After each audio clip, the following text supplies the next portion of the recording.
Hey everyone, in this video I'll show you a broken Dragonknight tank build for Endless Archive, with which I've reached arc 29 in a duo run.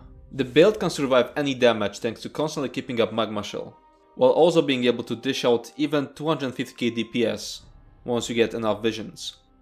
It's gonna be somewhat similar to my other build, the actual Immortal tank. The gear is extremely similar, but there's lots of difference in skills, champion points, and of course there's a new aspect that I have to cover. Visions and verses. Throughout the video there will be a few aspects where I'll be showing you two options, a defensive one and an offensive one. The defensive one can help you survive when your Magma Shell is down, for example when you don't have 5 bonus potential visions yet, or for any other reason. But keep in mind that there comes a point where the damage is so high, you won't survive a moment outside of Magma, so you might as well focus entirely on offensive. So, just like the previously mentioned Immortal tank build, this build can survive any damage by keeping up 100% uptime on Magma Shell thanks to Elfbane, which increases its duration from 12 seconds to 18. Drake's Rush and Accelerating Drain, which allow you to generate more ultimate, and Potentates, which decreases the cost of your Magma Shell. Additionally, in Endless Archive, you'll be able to get the Boundless Potential Vision, which will reduce your ultimate cost by 3% per stack, and since visions are capped at 5, you can get up to 15% ultimate cost reduction from it. So in the end your Magma Shell will cost 149 ultimate, or even 141 if you're an Imperial. Our damage will revolve entirely around status effects, and we'll need the Focused Efforts vision for that. It increases the damage of your status effects by 500% per stack, and also increases the chance of proccing them by 12% per stack. Then we'll use Elemental Susceptibility to constantly proc Burning, Concussed and Chilled, Barbed Trap to constantly proc Hemorrhaging, and a Poison enchantment to constantly proc Poisoned. All of these skills last a very long time, which is important because you'll have very few GCDs to spare on doing damage, as you'll spend most of your time draining ultimate with Accelerating Drain. So that was the overview, now let's get into details, starting with gear. The sets you'll want to use at all times are Elfbane, Drake's Rush and Potentates. This leaves a single slot in which you can use a mythic. The two options are Velofi Urmage's Amulet and the Ring of the Pale Order. Velofi grants you a decent bonus to your damage, and it doesn't really have a drawback, since our damage will come almost entirely from stats effects, not light attacks. Not to mention that we'll be channeling Accelerating Drain most of the time. Ring of the Pale Order is the safer option, as Magma merely reduces all damage you take down to 3% of your max health, so with enough ticks you could still die. And Ring of the Pale Order helps without healing that. Keep in mind it doesn't work with status effects, but still you'll be doing enough regular damage to benefit from Pale Order's healing. Sadly, this setup forces you into 7 heavy, which is not ideal, but it's the only way to combine Drake's Rush, Elfbane and Potentates. As for traits, you'll want to use either Divines, Reinforce or Nirnhound. Divines will boost your 5th Mundus, which will boost your damage and healing. Reinforce and Nirnhound will boost your armor, helping you survive when your Magma is down. As for enchantments, you'll want the Tristats, at least for the start. When you're at a point where you can't survive with Magma anymore, you can go with Stamina or Magicka enchants. As for weapon types, on your front bar you'll use either an Inferno Staff or Ice Staff. Inferno Staff increases your damage done with dots and stats effects. Ice Staff is a defensive option, which increases your block mitigation, which can be useful when you're not able to keep up your Magma completely 100% of the time, as I described before. So both choices are viable, and it would be best to bring both to switch between them, as Endless Archive can be pretty random. It's the same on the back bar. You'll want to use either Inferno or Ice. You'll want to use the Decisive trait on your front bar. You could keep up constant Magma Shell without it, but then you'd have to focus entirely on draining. With Decisive you'll have a few spare GCDs to cast damaging skills. On your back bar you'll want to use the Infused trait to boost your weapon damage enchantment. On your front bar you'll want to use the Poison enchantment to proc the Poison status effect. On Jewelry, you'll want to use either the Infuse or Bloodthirsty traits, combined with either Magical Harm enchants, which increase your weapon damage, spell damage and magic recovery, or reduce Magicka cost enchants, if you're having trouble with sustain, which might be the case at the beginning, but later on your magic recovery will be boosted up by up to 155% by the Archival Intelligence vision, so it won't be necessary anymore. Now let's move on to skills. This is the skill setup for Trash Packs. Inner Beast is a taunt which increases your damage done towards the taunted enemy by 10%, which is really good. If you're using an Ice Staff, you can also use Destructive Clench instead. which will reduce enemies' damage done, which can be important if you're out of magma or if you want to help your DD partner survive. Next skill is Deep Breath. It deals decent damage, heals you for a lot, and what's most important, interrupts all enemies around, which is going to be really good in Endless Archive, as trash packs are full of adds with deadly mechanics that have to be interrupted, and this makes it much easier. Next is Hardened Armor. It's a strong damage shield that will help you survive while your Magma Shell is down. When you're at a point where you won't survive with magma anyway, you can use Camouflage Hunter instead. Next, Exhilarating Drain.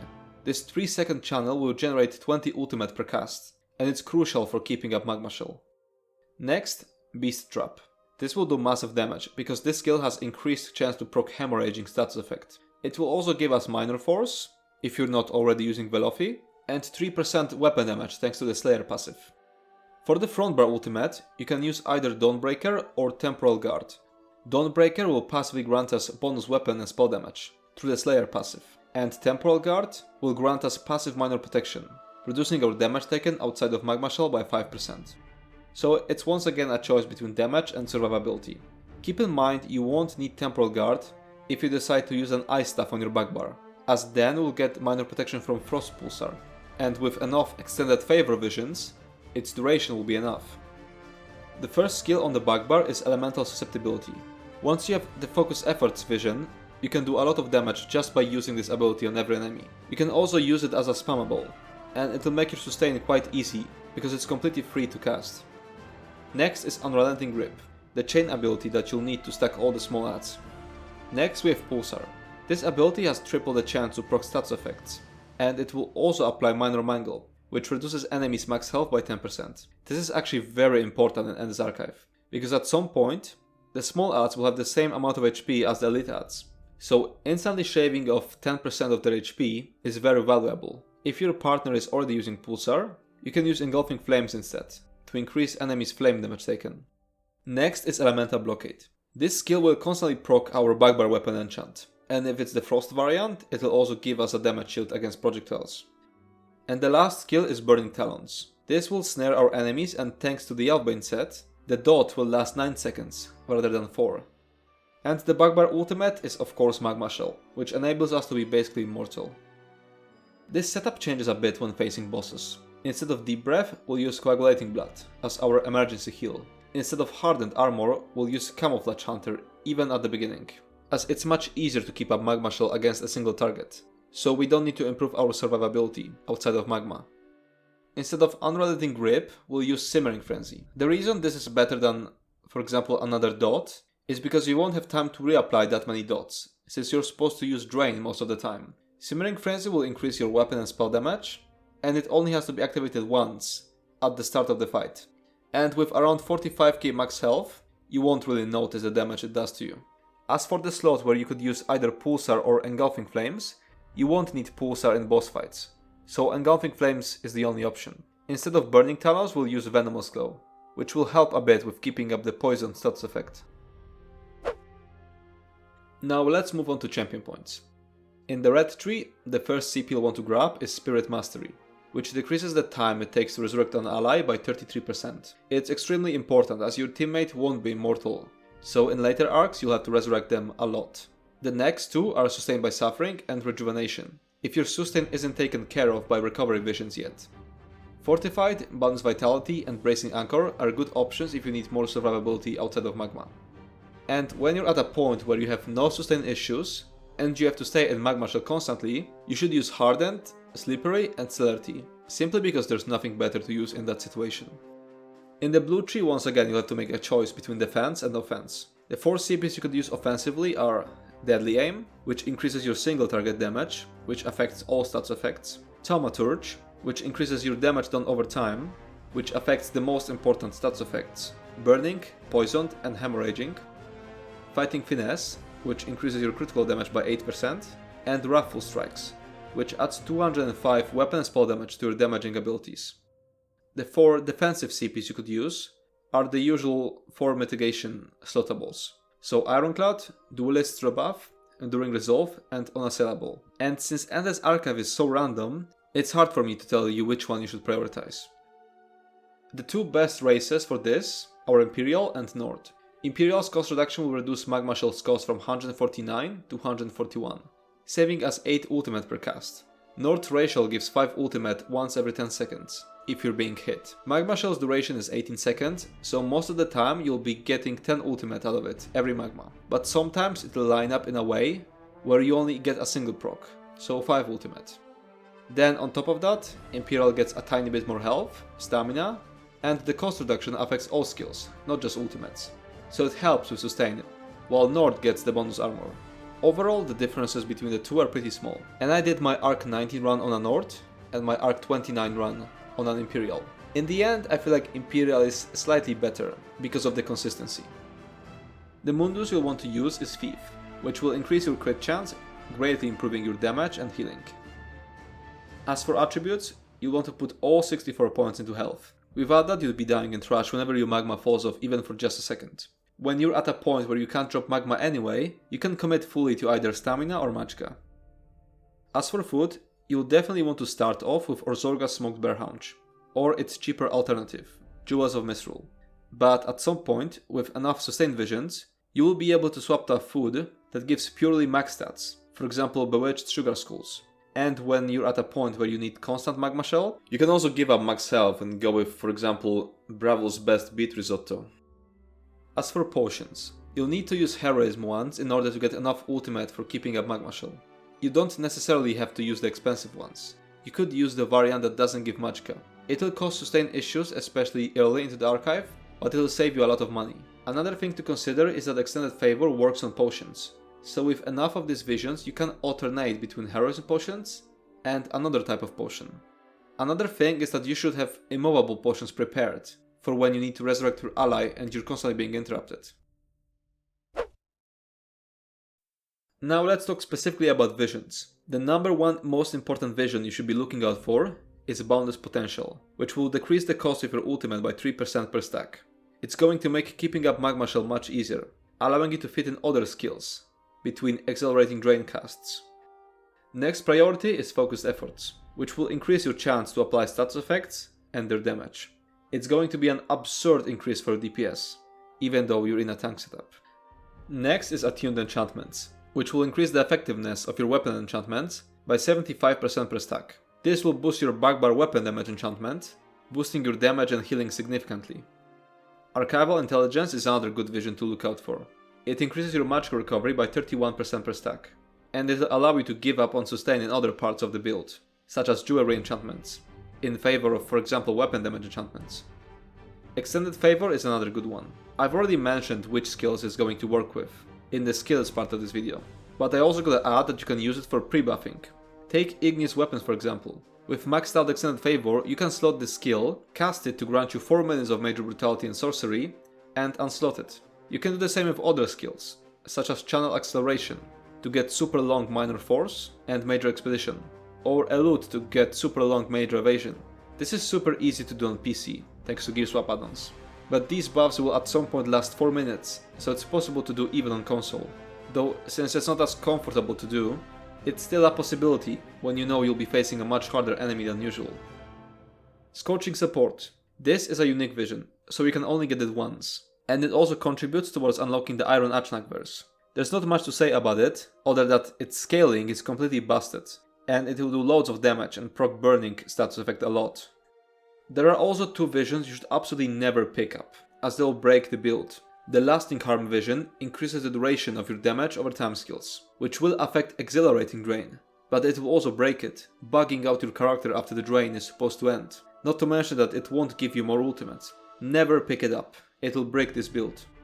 Ferocious Support is another vision you should never pick up. The reason is that picking up all 3 of Ferocious visions will unlock the Werewolf Behemoth transformation verse, which is horrible and will get you killed as you won't be able to use your skills. Not only will it pollute the pool of verses you can choose from, but you can also use consumables to gain random verses.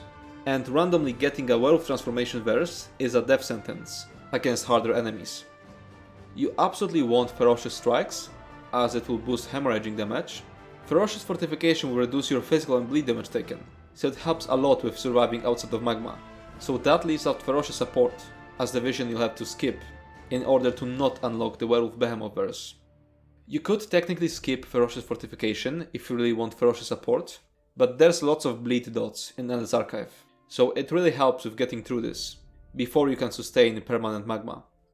Resolute Mind Vision is straight up broken, and doesn't extend the duration of your crowd control immunity. It doesn't mean that the vision isn't worth taking, because restoring resources when breaking free is still good, but you should know that when making a choice. Now let's take a look at verses you should be looking out for. The Aron Achanak is the strongest one. It grants you a synergy that places a meteor on the ground, which deals massive damage, and it also fills up your ultimate. And here's an important thing. This synergy will bug out your block, so you'll have to use magma with it, even against less dangerous enemies. But since the synergy fills up your ultimate, you'll easily be able to keep up constant magma. This verse also makes you CC immune. The Tomfoolery will periodically grant you 100 ultimate, which is gonna make keeping up Magma Shell trivial. Bountiful Resources also grants ultimate, making it easier to keep up magma. The Ice Avatar grants you a synergy which stuns all non-boss enemies, increases their damage taken, and causes them to spawn Frostskin if they die under its effect. It will also resurrect your partner. On top of the synergy, this verse gives you CC immunity, maximum resources, and increases movement speed. Exsanguinate, Flame Orb, Flame Aura, Magical Multitudes, and Swift Gale. I lumped these all together because the reason for picking them is the same. They have busted scaling and higher than usual chance to proc status effects, so you'll be doing massive damage whenever you pick up one of these. One thing to add about Flame Orb is that it can be targeted by enemies, and on higher arcs, they will one-shot it. In trash fights you should look out for Realm Shaper rats, the same ones you can find in the Red Petal Bastion dungeon. They have an attack where they slam the ground, sending out blue waves in all directions. The reason these are dangerous is they deal Oblivion damage, which bypasses Magma Shell, so you gotta watch out for those and dodge roll them. Everything in the Endless Archive, except of Foat, has 9.1k armor, so you don't need to build much penetration. Foat Replicanum has 18.2k armor, but it's not worth building with Foat in mind, as it's actually ironically the easiest part of the Endless Archive, as the fight is super predictable, and you'll never have issues there with the Magma build. Very frequently you will end a fight with not enough ultimate to start the next one with Magma Shell. That's why your partner should bring the Crypt Cannon Vestments Mythic, so they can equip it for a moment and share their ultimate with you before going into the next fight. And that's it for this video. If you have any more questions you can comment down below, or join our Discord server Wildheart and use the Endless Archive channel for it. Keep in mind that Endless Archive hasn't been out for that long, so this build is far from perfect. I'm writing it after finishing our Arc 29 run, and I wanna try out, for example, the Trash and Strangler's Mythic next time, but I'm not gonna put it in the guide before I test it. But at the same time I wanted to finally release the guide, because my DMs were being flooded. As always, feedback will be appreciated. If you enjoyed this video, make sure to subscribe to my channel and check out my Twitch. Thanks for watching and see you next time.